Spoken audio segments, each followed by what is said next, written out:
Hey everyone, ever gone through something like this? Share a brief version, no names, in the comments. Stick around, the story starts now. The day of the funeral was supposed to be simple, quiet. Just Dad's old church, a few friends, family, and the kind of service my dad would have wanted. No fluff, no drama. My husband Alan was sitting beside me. I needed him there to keep things grounded and also because he knew how to handle these kinds of situations. He ran a private security company, one of the largest in the country, and that meant I could count on him to see things others didn't.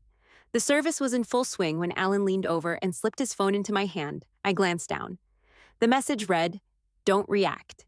Karen's filming you." I didn't need to ask any questions. I knew exactly what that meant. Karen, my older sister, had been trying to stir the pot for years. This wasn't the first time she'd tried to cause a scene, but it was the first time she'd done it in such a public way. I had no doubt she was recording me, looking for a moment, any moment, where I'd break down, say something vulnerable, or just show weakness. I typed back a single word. Marigold. That was the signal. Alan's team had been briefed, and they responded fast. Within seconds, plainclothes staff moved quietly through the pews, asking guests to hand over their phones. The organ kept playing. The service continued as if nothing had happened. When they reached Karen, she froze, her face flickering with that instant realization she'd been caught. She hesitated, her hand tightening around her phone. She looked at me, then at the staff, and for a long, uncomfortable moment, said nothing. The tension in the air was thick, but no one raised their voice. No one needed to. The plainclothes staff didn't even look at her with anything but calm professionalism. Karen was caught, cold, and it felt like the world had shifted just a little bit in my favor. She finally handed over her phone with a muttered curse under her breath, then slunk back in her seat, looking around like she was trying to figure out how much had been seen. But by then, it didn't matter. It was done. I didn't say a word to her. Not then, not in front of everyone. I wasn't going to give her the satisfaction. I turned my attention back to the service, to my dad's casket, and tried to block out the noise in my head. Karen wasn't going to win this time, not if I had anything to say about it. 3 days before the funeral, I was at Dad's garage, sorting through some old boxes. It was a mess, but it felt right to go through his things, even if it was painful. That's when I found it. Dad's old medal, tucked away in a paper bag. The kind of bag he used for just about everything that didn't have a place. It wasn't the kind of thing you'd forget about, but there it was, folded in on itself like he hadn't cared to display it. I held it in my hand, the weight of it a sharp reminder of who he had been, a man who gave everything to his job and to the family, a man who never needed anyone's approval. But here it was, hidden. I couldn't shake the feeling that something had been left unsaid. That night, Alan sat down next to me, his face grim. He handed me a folder. It was thick, filled with documents, notes, and printouts. "This is what we've got." I flipped through the pages. Some of it was financial records, others were notes from people on his team who'd been digging through Karen's phone records. But one name stood out, freelance media consultant, a hired gun. I looked up at Alan. "Explain." Alan's voice was calm, controlled, but I knew what this meant. He'd seen things I hadn't. "Karen hired a consultant," he said, "and a couple of other people. They've been tasked with getting footage of you at the memorial, trying to catch you slipping." "Slipping?" He nodded, his jaw tight. "They want something they can edit. You breaking down, saying something bitter, anything that makes you look unhinged. They'll use it to discredit you." I felt the blood drain from my face. "Why?" Alan leaned back in his chair, folding his arms. "Because she wants to challenge the terms of your father's will. She's trying to get you out of your position on the state regulatory board. This isn't just about family drama. It's calculated." I swallowed hard, the weight of it hitting me all at once. It wasn't enough for Karen to cause tension in the family. She wanted to destroy me, kill my career. "Where does this consultant fit in?" I asked, my voice cold. "What's she paying them?" "Not much. A couple thousand, but it's not about the money," Alan said. "It's about control. She's using these people to build a narrative, one where you're unstable, a loose cannon." I dropped the folder onto the coffee table, rubbing my forehead. "So she's trying to make it look like I lost my shit at the memorial, then use that to attack me. And no one would question it, right?" "Exactly," Alan said. "She'll spin it however she needs to. You say something personal, get emotional, maybe talk about Dad's medals, his past. They'd have it all on tape. And the rest of it? He looked at me with a tight smile. We'll expose it quietly. We're already getting ahead of her. That's when we came up with the Marigold Protocol. We needed a way to handle it without causing more chaos. The idea was simple. If anything suspicious came up, anything that could be used against me, we'd catch it before it spiraled. Plainclothes staff at the memorial, ready to confiscate phones. Everything would be done quietly, professionally, in public, so there'd be no scene. Is she working with anyone else? I asked, my voice tight. Alan hesitated, then nodded. Yes, Randall Shore. He used to work for you. You fired him, remember? I froze. Randall? The name hit me like a punch. He'd been one of my division managers until I'd let him go for falsifying vehicle logs. It wasn't a small thing. It was criminal. Human resources and legal had all the documentation. His reputation had been shredded, but somehow he was on Karen's payroll now, working through some kind of consultancy. That didn't sit right. God, I muttered. This is bigger than I thought. Alan nodded again. This isn't just family. She's got an agenda, and she's using people who know exactly how to damage you. Randall knows your weaknesses. He knows your professional record inside and out. I exhaled, taking a moment to process everything. It felt like my whole life was being boiled down to one thing: control. Karen wasn't just trying to upset the family balance, she was trying to sabotage everything I'd built. I'm not going to let her do this, I said, my voice steely. We've got the protocol in place. We catch them at the memorial. But we need to get ahead of this. It's not just about stopping her. We need to show people who she really is. Alan's eyes narrowed, like he was already thinking 2 steps ahead. We will. But it's going to get worse before it gets better. You know that, right? I nodded grimly. Yeah, but I'll be ready. Karen had thrown the first punch, and now it was my turn. After the funeral, things moved quickly. Alan handed me a folder, its contents spilling over with the kind of details I didn't want to know but couldn't ignore. Faces, phone numbers, transaction notes. His team had been digging into Karen's calls, tracking her payments, and everything about her network. I flipped through the pages, scanning the names. Most of them didn't mean anything to me, just contractors, consultants, a few shady types who didn't seem important. But then I saw it. Randall Shore. His name hit me like a gut punch. I stopped. Randall? Alan nodded. Yeah, he's been getting payments from Karen's consultancy.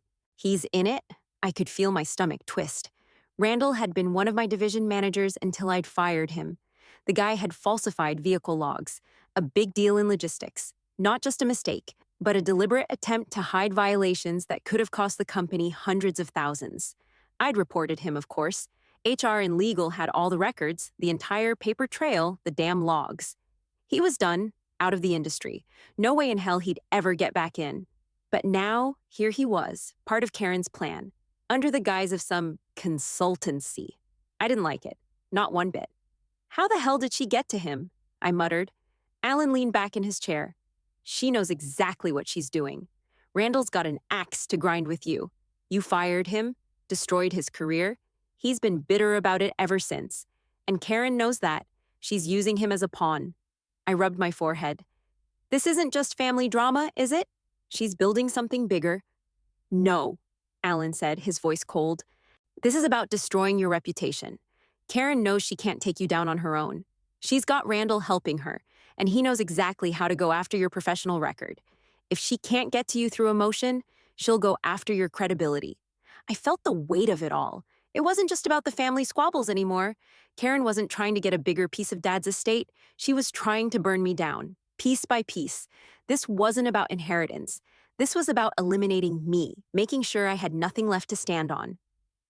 Look at this. Alan handed me another document. It was a financial transaction log detailing multiple payments from Karen to Randall's consultancy. They weren't huge amounts, a few thousand here, a couple grand there. But it was enough to show a pattern. Damn it, I muttered. This is planned. She's been working on this for months, maybe longer. Alan nodded, his face hard. Karen didn't just want to shake up the family. She wanted to wreck your career, and Randall's her way in. I stared at the documents in front of me, the pieces of a puzzle I hadn't wanted to see but now couldn't ignore. I thought I was dealing with a petty, personal vendetta. But this was calculated, deliberate, and dangerous. She wasn't just throwing punches, she was building a case, piece by piece, to tear me down professionally and personally. This is more than dirty family business, I said, my voice low. This is reputational sabotage. Alan didn't argue. He just watched me, his eyes sharp. He knew what it meant. This wasn't about a will or dad's medals. This was about me, about my career, about my future. We can't let her win, I said, leaning back in my chair, trying to steady my breath. I'll fight this, Alan, all the way. He didn't say anything for a moment, but I could tell he was thinking the same thing. His team had already gathered enough evidence to make it clear Karen was up to something, but now it was on me to finish it. If I wanted to stop her, I had to be sharp. No room for mistakes. We'll take her down, he said, his voice determined, but it's going to get ugly. You know that, right? I nodded. I'm ready for ugly. This wasn't the fight I'd wanted, but it was the fight I'd been handed. And if I was going to win, I'd have to make sure Karen's little network, her hired guns, her old allies, didn't get away with it. Not this time. It was war. And I wasn't going to lose. A couple of days after the funeral, I decided to stop by Karen's house. I'd baked a casserole, a small neighborly gesture. I wasn't in the mood for it, but I wanted to keep things cordial on the surface. Maybe give her a chance to show some decency. When I knocked, there was no answer, so I let myself in. The door was unlocked. It wasn't unusual. Karen never worried much about that kind of thing. Inside, I heard the soft murmur of a child humming to herself. I walked through to the dining room where Ellie, her 9-year-old daughter, was seated at the table, coloring. Crayons and markers were scattered across the surface, a rainbow of crowns, stars, and ribbons, filling the page in front of her. Hey, Ellie, I said, trying to sound casual. She looked up, her face lighting up with a smile. Hi, Aunt Jenna. Want to see what I made? Of course, I said, walking over to take a look. She showed me the drawing, proudly pointing to a purple medal on the page. Is this Grandpa's bravery one? She asked, her voice hopeful. My heart caught in my throat. The purple ribbon, the one I'd seen Dad wear so often back when I was a kid. It hit me like a punch, seeing it in her child's hand, innocent, asking if it was his. The whole moment felt like a quiet reminder of everything Karen had twisted. That's a really good drawing, Ellie, I said, trying to keep my voice steady. But no, sweetheart, that's not Grandpa's bravery one. She tilted her head. Oh, Mom said you're gonna sell all Grandpa's medals. Is that true? My stomach dropped. The lie. She'd planted it in Ellie's head, a seed, small but deadly. I swallowed hard, my calm exterior barely holding. No, honey, I said, keeping my voice gentle but firm. That's not true. The medals aren't for sale. They're for remembering Grandpa. They mean a lot to us. Ellie nodded, but I could see the confusion in her eyes. She was just a kid, and Karen had already gotten to her. I hated that. Using her own daughter to spread that kind of lie? That was deliberate. It was manipulative. It was cruel. I smiled a little too tightly, then stood up. I've got to go now, Ellie. Tell your mom I stopped by. Ellie's voice followed me to the door, quiet and unsure. Okay, Aunt Jenna, bye. I closed the door behind me and stood on the porch, the weight of the moment sinking in. Karen hadn't just lied to me.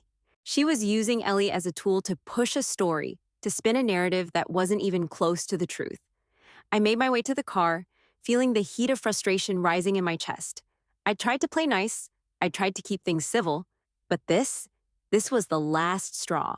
That night, I picked up the phone and called a Heritage Foundation. I wasn't taking any chances. I arranged for all of Dad's awards, every single medal, every certificate, to be formally archived and protected. They wouldn't be for sale. Not now, not ever. I wouldn't let Karen steal his legacy like this. I hung up the phone, sitting back for a moment. There was no turning back now. Playing nice was over. I was done. From here on out, I was going to fight for Dad's memory, and I wasn't going to let Karen or anyone else tarnish it. A few days later, Karen called a family meeting. The excuse was the memorial donation details, but I could tell it was something else. I could always tell when she was up to something. When I walked in, the room was full. Uncles, cousins, the usual crowd. And of course, Karen's boyfriend, Paul, sitting in the corner like some smug audience member waiting for the show to start. I sat down at the table, but I didn't speak right away. It wasn't my meeting. Not really. Karen opened with some small talk about the memorial, how everyone should contribute to the donations for a good cause, something vague. Then she shifted gears. "So, Jenna," she said, her eyes glinting like she had something brewing. "You're great at giving orders, right? I'm sure that's how you handle everything in that big, important world of yours." She let the words hang in the air, like a little jab, a test. It landed like a slap. The room shifted. Some of the relatives chuckled awkwardly, others shifted uncomfortably. But the tension was thick enough to cut through. Alan, who was across the room, didn't say a word. I could feel his eyes on me, but he stayed silent. His look was enough. He knew exactly what was happening. I didn't react. I didn't have to. Silence can say more than a comeback. I wasn't about to let Karen pull me into some petty back and forth. Not here, not now. Instead, I leaned back in my chair, folding my arms and keeping my gaze on her. I was done with the games. This wasn't a joke anymore. It wasn't just some family squabble. Karen wasn't trying to provoke me for fun. She was working on something bigger. I could see it now. Little jabs here and there, casual digs about how out of touch I was with the family, how I was always too busy for anything that mattered.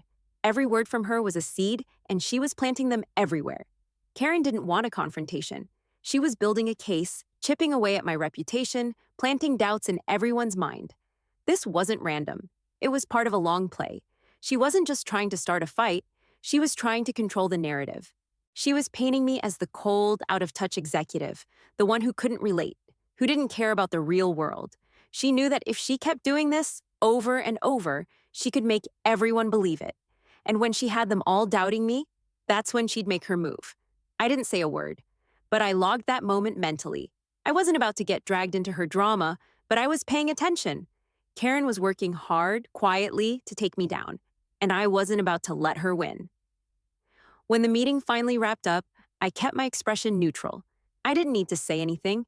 Alan followed me out without a word, but I could tell he was just as irritated as I was. As we reached the car, he turned to me, his jaw tight. "You okay?" I nodded, but I wasn't sure if it was for him or for me. "Yeah, I'm fine, but she's not going to get away with this." Alan didn't respond right away, but he didn't need to. I could feel the unspoken understanding between us. This wasn't just about family anymore. This was a full-on assault, and I wasn't going to let Karen get away with it.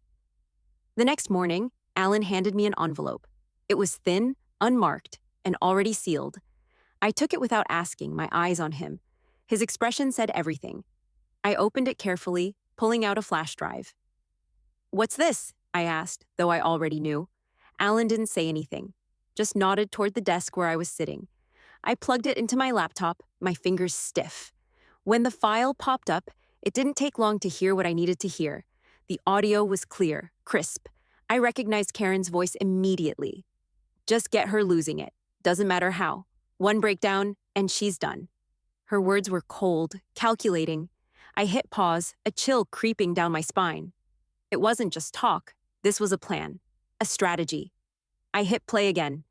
"You know what to do," a man's voice said, sounding businesslike. "We'll be ready when she cracks." The sound of money sliding across a table followed. Then, the man's voice again. "Understood." I froze. It was all right there. A recorded conversation, proof of what Karen had been doing. Paying someone to push me until I broke. To create a breakdown, any emotional moment, and then use it against me.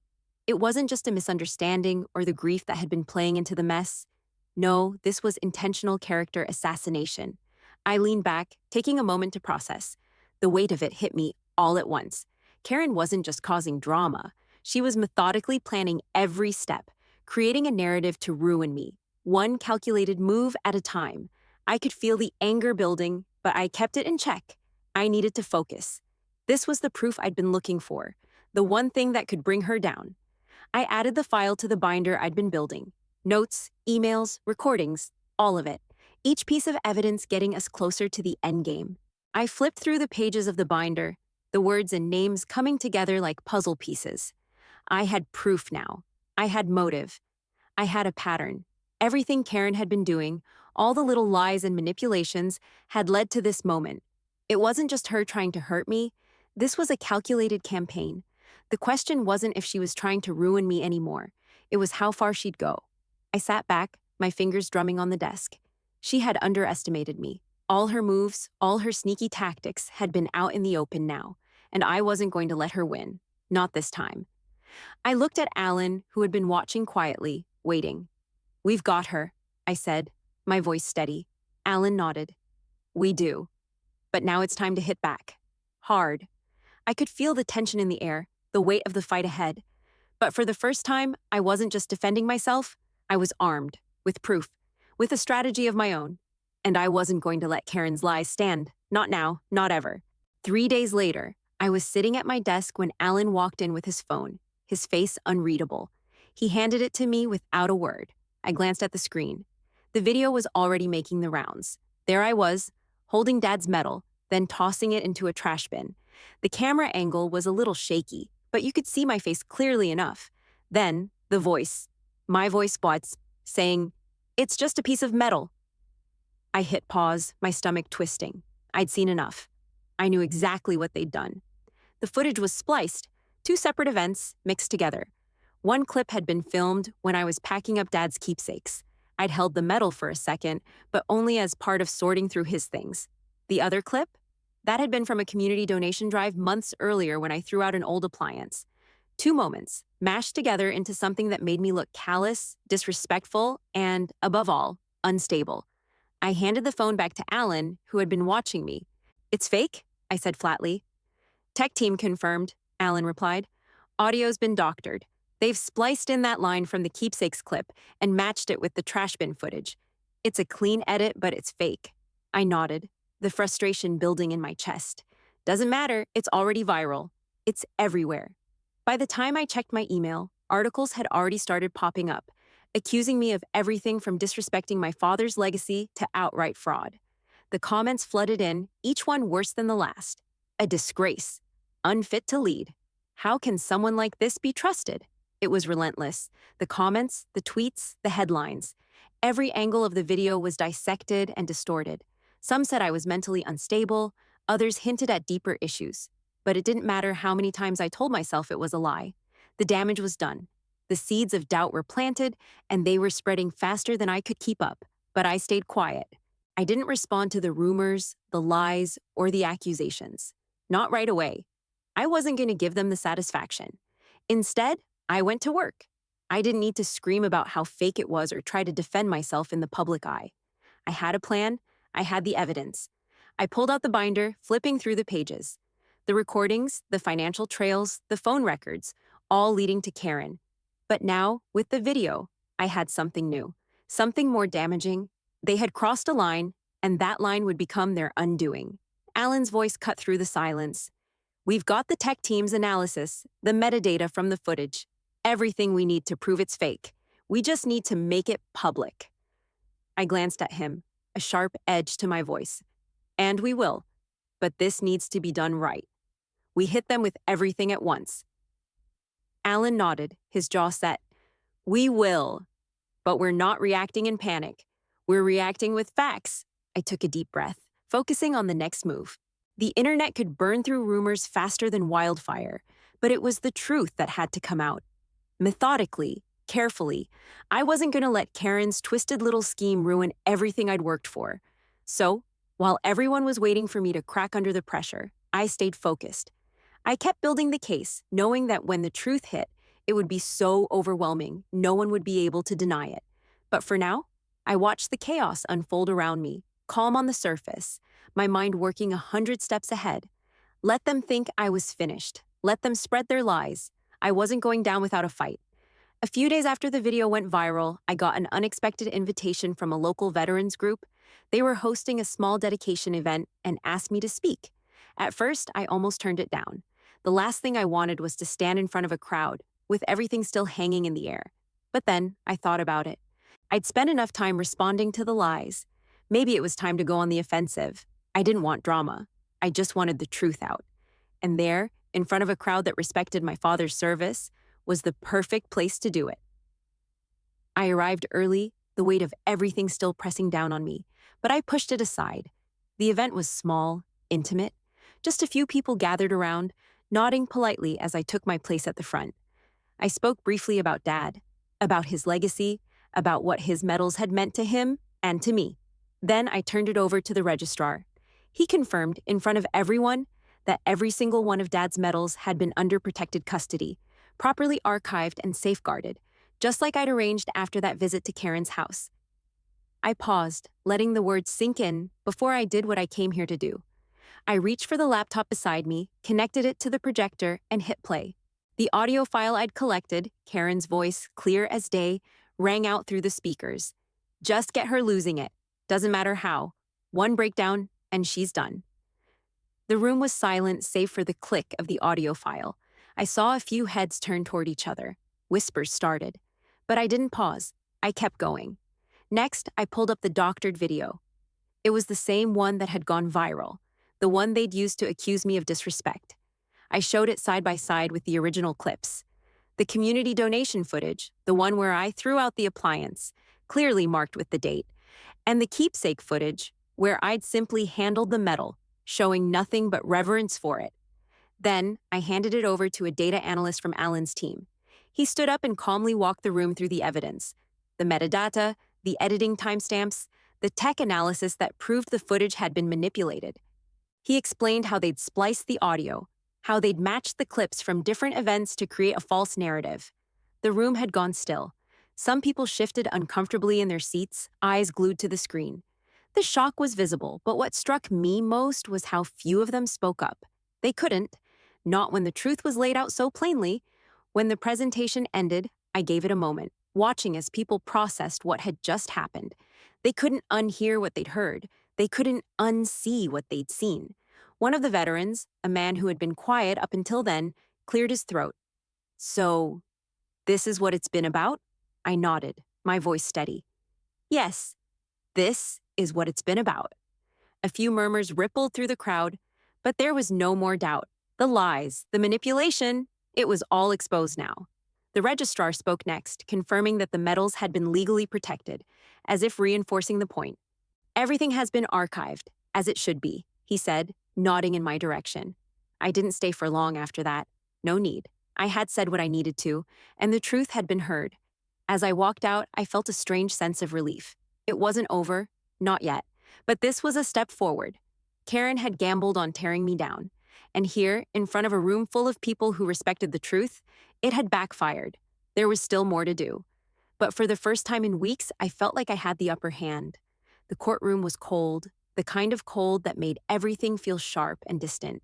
Alan and I sat quietly as our attorney filed for the protective order and the formal injunction. It was only a matter of time before the legal process started moving, but it didn't make it any easier to sit through. The judge was a no-nonsense type, listening intently as our lawyer laid everything out, one piece of evidence after another: chain of custody, payment trails, digital tampering.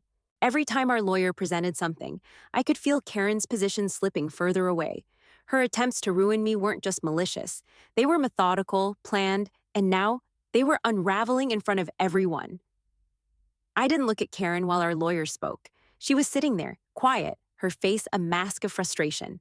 She didn't speak, not until the very end, when the judge asked for final statements. "Miss Carver," the judge said, turning to me, "do you have anything to add?" I looked at him and shook my head. "No, Your Honor. The evidence speaks for itself." The judge nodded, then turned his attention to Karen. "Miss Carver, would you like to speak?" Karen's voice came out strained, quiet. "I have nothing to say." The judge didn't hesitate. "Very well." After a few more formalities, the ruling was clear. The injunction was granted. Karen's smear campaign was not just a family dispute anymore. It was officially illegal, and the court had made it clear that she'd crossed a line. We didn't linger after the hearing. Alan and I stood up, gathered our things, and walked out of the courtroom. But just as we hit the parking lot, I saw her. Dana, Karen's friend. She was standing near her car, an envelope in hand. I stopped, unsure of what this was about. Dana was a stranger to me, but I'd seen her at family events before. She wasn't much of a player in Karen's drama, or at least I didn't think she was. But now, she was walking toward me, head down, the envelope extended. "This is from Karen," Dana said softly, avoiding eye contact. She wanted me to give this to you."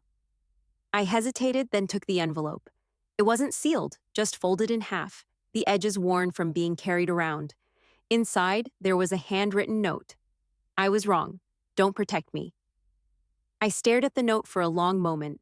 I don't know why, but it hit harder than I expected. I wasn't angry. I wasn't even surprised. I felt relief. But it didn't stop there. I pulled out the flash drive from the envelope. I knew what it was before I even connected it to my laptop.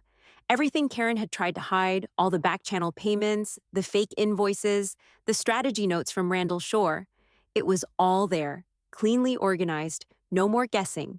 The proof was on a silver platter, waiting for me to take it. Alan was standing beside me, watching, his eyes sharp. "What is it?" he asked, his voice low. I didn't answer right away. I just let the file load. When I clicked through the folders, the documents were exactly what we needed. The payment emails, the fake invoice logs, the strategy notes, it was all there, tying everything together. Karen had gone through every length to destroy me, and now I had everything to undo it. I didn't cry. I felt a strange sort of peace settle over me. Not for Karen, but for the version of me that had refused to sink to her level. I wasn't going to protect her. I wasn't going to protect the lies, but I was going to protect what mattered. Ellie, Dad, and I was going to make sure the truth got out. Not just for me, but for everyone who'd been caught up in Karen's web. I looked up at Alan. "We finish this." He nodded. "We finish it." I didn't need to say anything else. With this, it was over. The court ruled in our favor. It was swift and decisive. The judge granted the full retraction, demanded a public apology, and imposed legal penalties on the firms that had been involved in Karen's smear campaign. My name was cleared. The damage she'd tried to cause? Dismantled piece by piece.